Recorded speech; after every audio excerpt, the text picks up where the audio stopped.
Bonjour tout le monde, j'espère que vous allez bien malgré le congé forcé. J'en profite dans ces 2 semaines pour vous faire travailler un petit peu. Ce qu'on va faire, c'est qu'on va voir le concept de logarithme. Question d'être prêt quand on va être de retour en classe pour compléter comme il faut la section sur la fonction exponentielle. Donc, les logarithmes, j'en avais glissé un mot en classe. Le logarithme, c'est la réciproque ou l'inverse de la fonction exponentielle. Ce qu'on avait vu en classe, en fait, c'est que résoudre des équations exponentielles, donc où le x est en exposant, ça peut ne pas être simple. Bon, des fois, c'est simple. Je pourrais avoir l'équation 2 exposant x donne 8. Puis là, je cherche la valeur de x. Mais ici, c'est facile à trouver parce que je sais par cœur ou je peux facilement trouver que c'est 2 exposant 3 qui donne 8.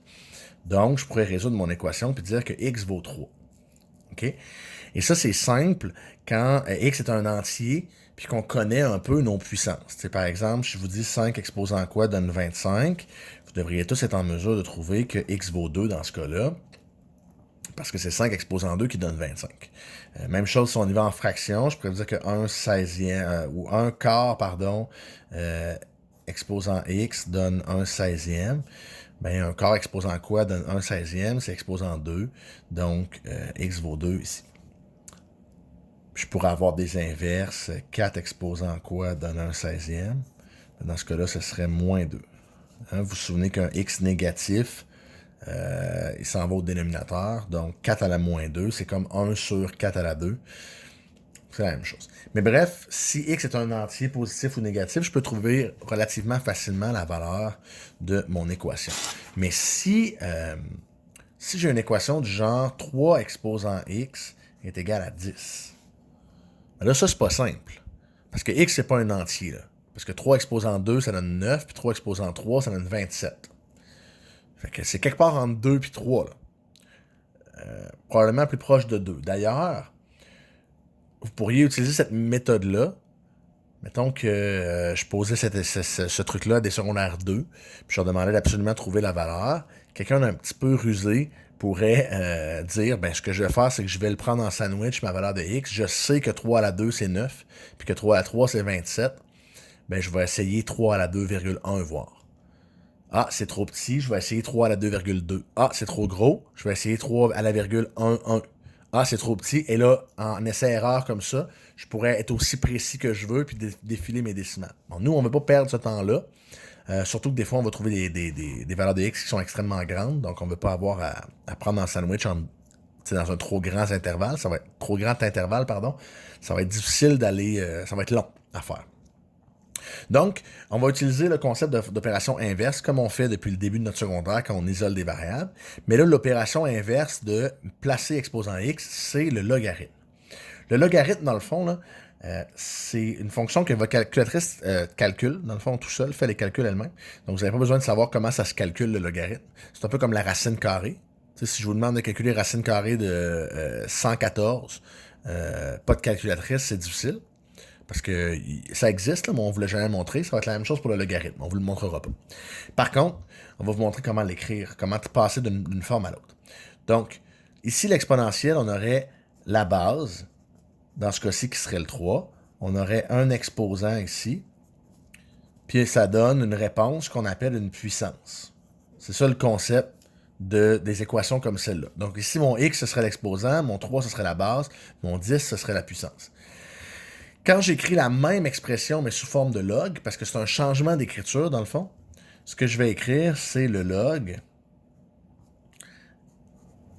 en base d'une puissance. Ça donne l'exposant. OK? Et ça, là, c'est un passage d'un à l'autre. Là, écrit en mots de même, ça peut vous mêler un peu. Mais si je réécrivais mon expression ici en logarithme, je l'écrirais comme ça. Je dirais le log en base 3 de 10, c'est égal à x. Et là, vous voyez que mon x n'est plus un exposant, donc il est plus difficile, il est même isolé déjà. Tout ce qui me resterait à faire, c'est être capable de calculer le log en base 3 de 10. D'être capable de trouver quel chiffre ça donne ça. La bonne nouvelle, votre calculatrice sait faire ça. OK? Pour calculer cette valeur-là sur votre calculatrice, il y a deux options. Soit que votre calculatrice est récente, puis elle vous permet de l'écrire exactement comme ça. Donc, quand vous allez taper sur log, il va y avoir une petite boîte ici pour écrire la base. Puis après ça, vous tassez avec la flèche, puis vous écrivez la puissance, puis il va vous donner le résultat. OK? Ou vous allez utiliser la règle du changement de base. OK? Donc, la règle du changement de base, là, en passant, ce que je viens de dire là, ça pourrait vous permettre de commencer les exercices que je vous ai donnés. Donc, je vous ai donné les pages 61, 62 à compléter. Avant le changement de base, vous pouvez compléter la page 61 au complet. Il n'y a pas de changement de base à faire. Puis ce que je vais vous expliquer là, pour le pitonnage, c'est pour faire la page suivante. Donc, vous pourriez séparer votre travail en deux puis arrêter la vidéo maintenant puis y revenir plus tard. Sinon, on y va avec le changement de base. Donc, cette écriture-là, de passage d'exponentielle à logarithme, si vous voulez pitonner ça dans votre calculatrice, soit que votre calcul le fait automatiquement, ou sinon, vous utilisez la loi du changement de base. Puis là, je ne vous l'explique pas en détail ici. Ce que ça dit, la loi du changement de base, c'est que le logarithme en base 3 de 10, par exemple, ben c'est la même chose. OK? C'est complètement équivalent que le logarithme en base n'importe quoi de 10 divisé par le logarithme en base n'importe quoi de 3. OK? Mon 10 et mon 3, ils se retrouvent ici.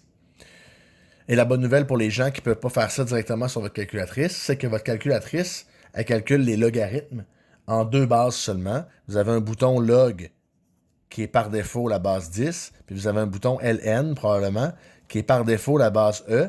J'en parle même pas. Là. Okay? C'est un nombre, e, là, mais c'est spécial. Fait que oubliez celui-là. Log est nécessairement en base 10. Mais là, avec la règle du changement de base que je viens de décrire ici, ben le x qui est là, ça peut être n'importe quoi, donc 10. Ça pourrait être 10. Donc, si vous voulez trouver la valeur de ça dans votre calculatrice, du log en base 3 de 10, ben vous pouvez faire log 10 divisé par log 3, puis le tour est joué. Vous avez directement la valeur. Puis là, si vous faites ça, log 10 divisé par log 3, ça donne environ 2,0959. On pouvait s'en douter là, que c'était pas beaucoup au-dessus de 2. OK? Donc, 3 exposant 2,0959, ça donne 10. On vient de résoudre cette équation-là. Donc, c'est comme ça qu'on va résoudre chacune des équations logarithmiques. Et les équations pourraient être plus complexes que ça. C'est-à-dire que, par exemple, je pourrais avoir une équation... je pourrais avoir que, je sais pas, mettons, 1000 est égal à 20 fois 3 exposant x sur 4. OK? Je pourrais avoir une expression aussi complexe que ça. Puis là, si vous avez des souvenirs un peu de ce qu'on a vu en classe, là, ça ressemble drôlement à la définition... Oups, ça j'ai mal écrit. La définition, là, la forme de base de l'exponentielle où je chercherais la valeur de x quand y vaut 1000. OK? Ça pourrait ressembler à ça. Et là, si je cherche cette valeur de x-là, ben, je vais d'abord isoler mon x le plus possible. Je peux diviser par 20 de chaque côté. Ça donne 50 qui est égal à 3 exposant x sur 4. Et là, j'ai plus rien à faire. Il faut que j'utilise mon log. Si je veux réécrire ça comme un logarithme, ben c'est le logarithme. Ma base va ici. La base, c'est 3. La puissance, c'est 50. Puis l'exposant, c'est x sur 4. Donc, le log en base 3 de 50 est égal à x sur 4. Et là, le log en base 3 de 50, ça se pitonne sur ma calculatrice. Soit directement, soit que je fais log 50 divisé par log 3, qui est égal à x sur 4. Et là, log 50 divisé par log 3, je peux faire ça. Et ça me donne 3,560876795, etc. est égal à x sur 4. Et là, tout ce qu'il me reste à faire, c'est x4 de l'autre côté. Puis là, en multipliant par 4, j'obtiens 14,24 environ pour mon x.